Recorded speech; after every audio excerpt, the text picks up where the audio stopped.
O inverno chegou e com ele a nossa vontade de comer uma comidinha bem quente, né? E hoje eu vou te ensinar a fazer um dos pratos mais típicos do Chile, que é um dos 5 países onde eu já morei. Na verdade, o Chile é o último país que eu morei antes de voltar para o Brasil, e eles dizem por lá que não é possível você ir até uma casa chilena e não encontrar uma caçuela, que é um prato muito típico do país. Embora vocês vão ver aqui ao longo da receita, é uma receita que a gente consegue ver em vários outros países da América Latina, mas eu vou te ensinar aqui o jeito chileno de fazer, o jeito chileno de comer, de temperar, tudo por aqui. Vamos lá? A primeira coisa que a gente vai fazer vai ser pré-assar um pedaço de abóbora.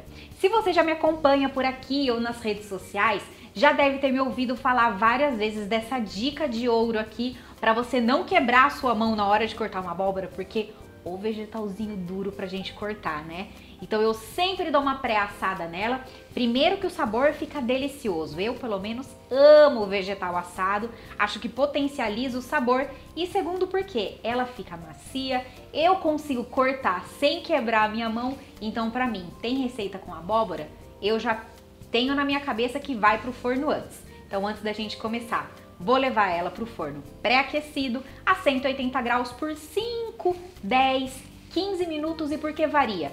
Tá vendo que a minha aqui já é um pedaço cortado? Eu já comprei ela desse jeito, só um pedaço cortado, era o tanto que eu precisava para a receita. Mas se ela tivesse inteira, por exemplo, poderia levar até 20 minutos, meia hora. Então tudo depende do tamanho da abóbora que você tá usando, do tipo de abóbora, se ela já tá cortada ou não. Então essa minha aqui, 5, 10 minutinhos no máximo, ela já tá pré-cozida e a gente consegue tirar ela do forno. Além do pré-preparo da abóbora, a gente também vai fazer o pré-preparo do milho, porque ele demora geralmente, né, o tipo de milho que a gente geralmente encontra, ele demora um pouquinho mais para cozinhar do que os outros vegetais. Aqui eu gosto de usar em espigas, não só gosto, como é fundamental aí na caçuela, vocês precisam ver como ela fica pronta depois. É importante que seja assim na espiga. Ah, meu Deus, mas eu não encontro, vou deixar de fazer porque eu só encontro o milho já tirado, já debulhado. Tudo bem, pode usar, pode fazer, mas se você encontrar aí o milho na espiga, vai ficar muito mais bonito e muito mais original, parecido com a caçuela chilena. Como a minha espiga é muito grande, eu vou cortar em 3. Para cortar o milho, eu sempre gosto de uma faca de serra, de pão, sabe? Se você preferir usar uma faca de chefe, tipo essa, pode usar também, não tem problema. Eu que acho que essa faca de serra fica mais fácil. Vou tirar um pouquinho aqui dos cabelinhos. Eu vou cortar e depois eu dou uma lavadinha, mas antes de lavar eu vou cortar. Vou cortar em 3 aqui então. Depois que eu tiro a palha do milho e também um pouco aqui dos cabelinhos, eu gosto de passar uma água nele pra gente tirar qualquer terrinha que tenha, algum cabelinho que sobrou por aqui. Lavadinhos, agora a gente vai colocar pra cozinhar. Aqui essa minha água tá numa chaleira, mas ela tá a temperatura ambiente. Se você quiser já deixar ela fervendo antes, pode deixar, não tem problema. É que como eu vou também usar ela pra batata aqui na caçuela, eu deixei já tudo a temperatura ambiente, que eu acho que fica melhor, mas pro milho especificamente, se você já quiser deixar fervendo, pode deixar. E vou deixar aqui meu milho cozinhando. Já vou aproveitar para colocar um pouco de sal aqui nessa água do milho, assim ele já cozinha salgadinho. Pode colocar bastante sal, tá? Deixa essa água aqui numa salmoura, como se fosse uma água de mar. E agora sim, depois dos meus pré-preparos, a gente tá com a abóbora assando, tá com o milho cozinhando, agora a gente vai começar então a nossa caçuela. A primeira coisa que a Dani me falou para fazer aqui, deixa eu ligar aqui a minha panela, e a gente já vai aquecer aqui aproximadamente de 2 a 3 colheres de sopa de azeite. Os temperos que a Dani usa na caçuela dela são cominho, então já vou colocar aqui o equivalente aproximadamente a 1 colher de chá de cominho. Além do cominho, ela também aquece ají de color, que aqui no Brasil é a páprica. Eu tô usando aqui páprica doce. Muitas vezes eu falo páprica aqui e as pessoas me escrevem, mas é páprica o quê? Essa daqui é páprica doce, eu vou usar 1 colher de sopa. Também vou aquecer aqui nesse azeite. Aliás, essa dica é maravilhosa, porque aquecer os temperos no azeite antes de você começar a cozinhar, libera muito mais os aromas dele, os sabores.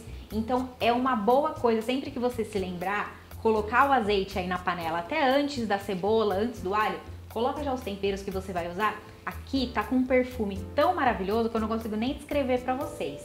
E também vou colocar aqui, outra coisa que a Dani me falou, tomilho. Coloquei aqui alguns raminhos de tomilho e vou aproveitar para dar uma mexidinha aqui, subindo um perfume incrível. E enquanto eles vão aquecendo aqui todos juntos, eu já vou cortando também cebola. A minha tá bem grandona, eu vou cortar metade dela, mas se a sua for pequenininha, pode cortar uma cebola inteira. Vou cortar ela em cubinhos pequenos. Mexidinha por aqui. Claro que, se você me acompanha, você já sabe, nesse momento, eu já coloco uma pitadona generosa de sal para minha cebola começar a desidratar, dar uma caramelizadinha. Agora a gente pode ir pro alho poró, que a Dani me disse que é opcional. Inclusive, quando ela estava me ensinando a receita, uma das coisas que ela me disse foi: é impossível falar de uma receita de caçuela aqui no Chile. Porque, bem como várias receitas tradicionais que a gente tem, né, e em todos os países, cada família faz a sua. Então lá, você vai encontrar caçuelas de ingredientes muito diferentes. Aqui eu tô seguindo essa da minha amiga Dani, porque eu adorava a dela, então tô seguindo os ingredientes que ela me orientou a usar. No caso, ela me falou para colocar alho poró, que dá um sabor maravilhoso, então vou colocar aqui um alho poró. E o que na receita da Dani eram 3 dentes de alho, aqui na minha se tornarão 5. Então vou usar 5 dentes de alho bem grandões. Na verdade, eu fiz essa brincadeira aqui, né, que na receita da Dani eram 3 dentes de alho e na minha que se transformou em 5, mas geralmente é verdade. A comida aqui do Brasil, ela é bem mais temperada, bem mais condimentada em geral, se a gente comparar com a comida do Chile. Então eu coloco um pouco mais de cebola, um pouco mais de alho, um pouco mais de condimentos aí na minha comida. Do alho, eu ainda não vou colocar na panela, tá? Nem o alho poró, nem o meu alho. Por quê? Só porque eu gosto de deixar a minha cebola mais caramelizada, como vocês sabem. Se você não quiser caramelizar nem nada, já pode ir colocando aqui direto. Eu te contei que a Dani me falou que quando a gente tá falando de caçuela chilena, a gente não pode falar de uma receita só, porque cada família tem a sua receita, existem várias receitas aí ao longo do país. Esse prato ele chegou no Chile depois da invasão espanhola e quando ele chegou no país, essa caçuela começou a se misturar com os ingredientes que já eram originários aí da região, como por exemplo, a abóbora que a gente levou pro forno, a batata que eu tô aqui agora descascando, o milho também é originário da América Latina, embora não seja originário do Chile, mas eu também te falei, né, que é uma receita que a gente pode ver quase na América Latina inteira. Inclusive, de outras formas de preparo, com outras técnicas de corte dos vegetais, a gente vê até no Brasil também. A gente consegue ver aí sopas usando basicamente esses mesmos vegetais. O que muda mesmo a caçuela chilena é a forma como eu vou cortar os vegetais aqui para usar e também a forma como eles comem esse prato por lá. E agora eu vou cortar ela do jeitinho que os chilenos fazem pra gente dar sequência na nossa receita.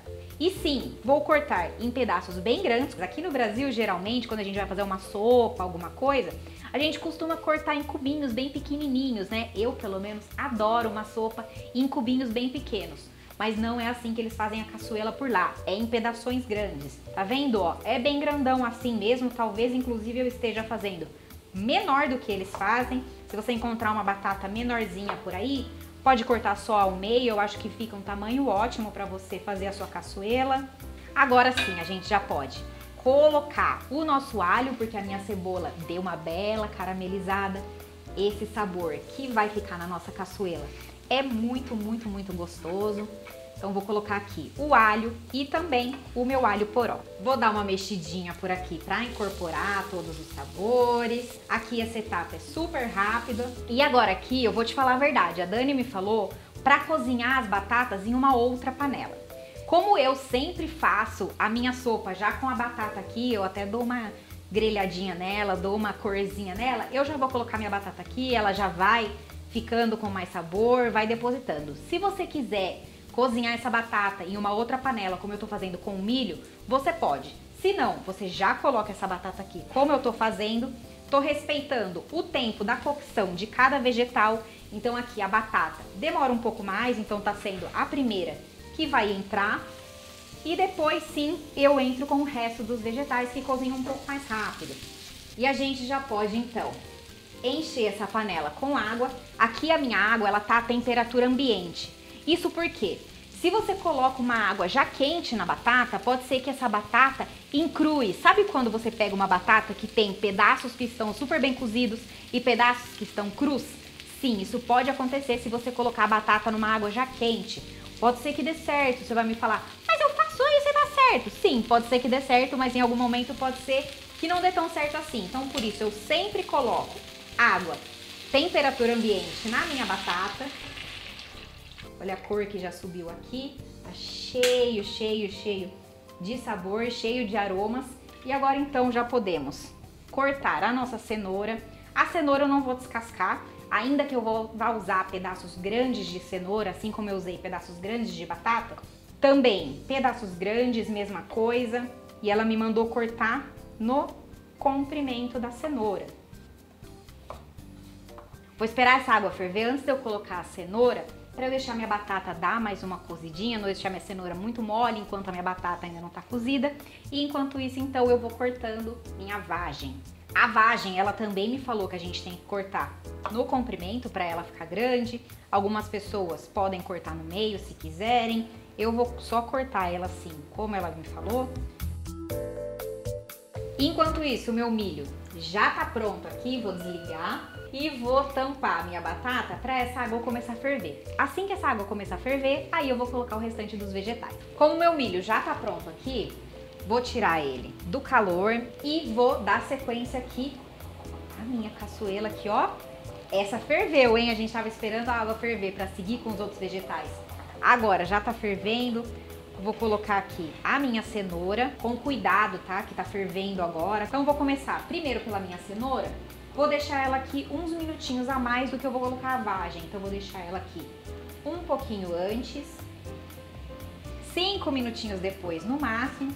Já vou colocar a minha vagem aqui na cenoura. Agora a gente vai para mais um preparo, que é o que a gente vai usar aí para substituir, né, a carne de vaca, que geralmente tem aí nas caçuelas chilenas. A Dani me falou para usar seitã. Se você quiser usar seitã, então na sua casa você pode usar tofu, pode usar qualquer coisa que você goste de usar para você agregar um pouco de sabor, substituir carnes em sopas, em alguns cremes, esse tipo de coisa. Eu gosto mais do cogumelo, por isso que eu vou fazer ele por aqui. Vou passar aqui para essa boca que vai seguir fervendo, tá? Ela tá ligada, acabei de ligar. E enquanto ela aquece por aqui, eu vou cortar os meus shiitakes. Por que eu tô usando o shiitake? Especialmente pelo visual que ele fica aí na caçuela. Então eu também vou cortar em pedaços grandes para ele aparecer. Eu não quero que ele suma aí na minha caçuela. Já que a gente tá usando pedaços enormes de batata, de cenoura, já vai usar um pedaço enorme também de abóbora, de milho, eu não quero que o meu cogumelo suma. Se você encontrar menorzinhos, pode deixar ele inteiro, pode cortar só na metade, mas eu gosto dele grandão para ele não desaparecer aí na minha receita. Minha panela já aqueceu, vou colocar meu azeite. Você pode fazer com um pouco de alho se você quiser. Aqui eu vou colocar um pouquinho de shoyu, mas você pode temperar aí como você bem gostar. Só vou deixar ele virar muito bem para que todos os lados estejam com azeite, grelhem muito bem grelhadinhos. Capricha aqui nessa etapa que ele vai ficar bem bonito e vai fazer diferença aí, né? Eu pelo menos gosto de uma comida bonita, eu acho que faz diferença. Sempre as pessoas me escrevem aí na internet, ah, queria cozinhar bonito como você. Tá nos detalhes. Aqui aproximadamente de 1 a 2 colheres de sopa de shoyu. Aqui é super rapidinho, vocês sempre me escutam falar isso, né? Mas eu gosto de manter a textura do cogumelo. Então, pra mim, 5 minutinhos, 7 minutinhos já tá bom. Ele já deu uma douradinha dos dois lados. Olha aqui esse fundinho de panela. Meu Deus, já posso reservar. Não vou colocar ali na minha caçuela, por quê? Porque ele é bem delicado, né? Então se eu colocar ali, pode ser que ele perca um pouco da textura, pode ser que ele perca um pouco da estrutura. Então eu prefiro deixar ele aqui e colocar no prato quando eu for servir. Vou voltar a minha caçuela aqui pra pertinho de mim, porque a gente ainda tem etapas pra fazer, tá?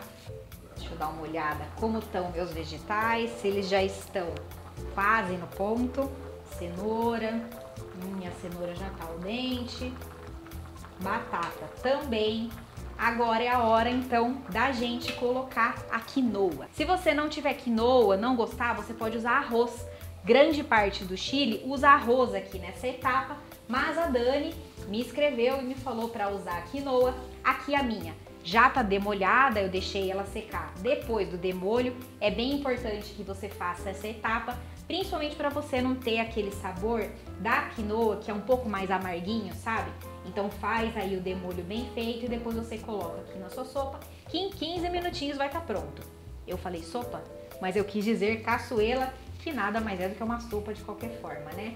E com certeza agora já tá pronta também a minha abóbora, que eu vou descascar e juntar aqui.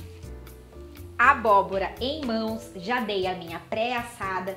Se você errar aí no ponto e deixar ela assar demais, não tem problema, é só você colocar no fim da caçuela. Se a sua ainda tiver um pouquinho firminha, você coloca, deixa ela dar uma cozinhada. Aqui eu vou tirar a minha casquinha bem fina, se você quiser usar com a casca, pode fazer. Eu uso muito abóbora com casca, eu gosto da casca dela. Essa casca você não precisa desperdiçar, ela fica deliciosa como um petisco, então você pode voltar ela pro forno, dar uma temperadinha. Essa partezinha interna aqui, se você quiser, também pode virar um petisco. E agora, como todos os outros vegetais, a gente vai cortar essa abóbora também em pedaços grandes. E aí aqui, nesse momento, você pode colocar a sua abóbora, e aí o tempo é exatamente o que eu te falei. Depende do quanto ela tiver ficado no forno. Coloca aqui com delicadeza também, para você não se queimar, que tá aqui fervendo. Aqui é sempre importante que a cada etapa você vá também colocando sal. Ainda que essa seja a minha última etapa, eu não coloquei sal para assar a minha abóbora, então ela tá sem sal. Vou colocar mais um pouquinho aqui, equivalente a ela. Quando a minha caçuela já tá pronta, uma coisa que eu gosto de fazer também é tirar o raminho do tomilho que eu coloquei aqui no começo. Vocês viram que eu coloquei o raminho inteiro?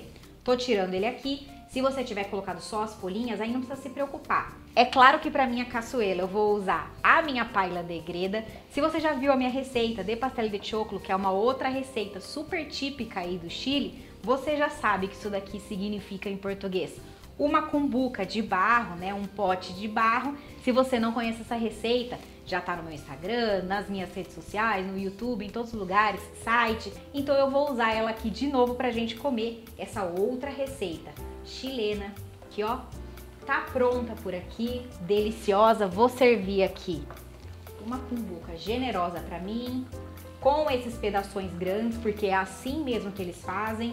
Um pedaço de milho. Quem me ensinou a comer o milho assim, em pedaço na sopa, foi o Rafa, que inclusive morou no Chile aí por 8 anos. Agora eu entendo da onde ele aprendeu a colocar o milho assim inteiro na sopa, que fica uma delícia. Com certeza veio aí da caçuela e uns bons pedaços do meu shiitake. Salivei aqui sentindo o cheirinho dele.